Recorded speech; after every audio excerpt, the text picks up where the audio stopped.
بسم اللہ الرحمن الرحیم۔ السلام علیکم ورحمۃ اللہ وبرکاتہ۔ خواتین کا مرد ڈاکٹر سے علاج کروانا۔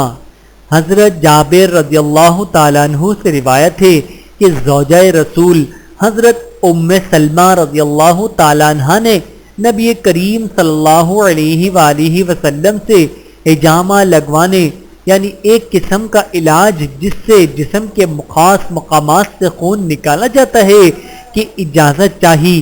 آن حضرت صلی اللہ علیہ وآلہ وسلم نے حضرت ابو طیبہ رضی اللہ تعالیٰ عنہ کو حکم فرمایا کہ وہ حضرت ام سلمہ رضی اللہ تعالیٰ عنہ کو حجامہ لگا دیں۔ حدیث کے راوی حضرت جابر رضی اللہ تعالیٰ عنہ فرماتے ہیں کہ ابو طیبہ رضی اللہ تعالیٰ عنہ کو حکم فرمانے کی وجہ یہ تھی کہ وہ حضرت ام سلمہ رضی اللہ تعالیٰ عنہ کے رضائی بھائی تھے یا نابالغ تھے۔ بحوالہ سنن ابی داؤد حدیث نمبر 4107۔ حدیث بالا سے معلوم ہوا کہ علاج کے سلسلے میں بھی پردے کا خاص خیال لازم ہے۔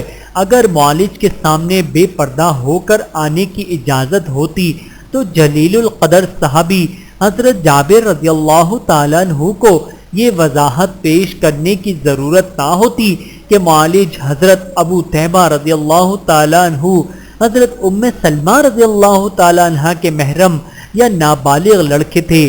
شریعت مطہرہ کا اصل حکم تو یہی ہے کہ عورت اپنا علاج خاتون معالج سے کروائے، بالخصوص جبکہ دوران علاج سطر والے اعضاء بھی کھلنے کی ضرورت ہو۔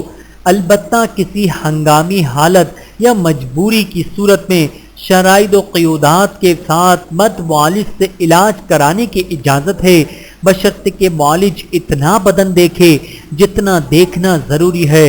اسی طرح اگر زبانی حال کہنا کافی ہو تو معالج کو ہاتھ لگانے اور جسم دیکھنے کی اجازت نہیں۔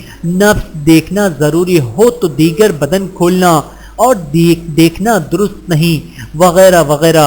اللہ تعالی ہم سب کو احادیث مبارکہ پہ عمل کرنے کی توفیق عطا فرمائے۔ آمین ثم آمین۔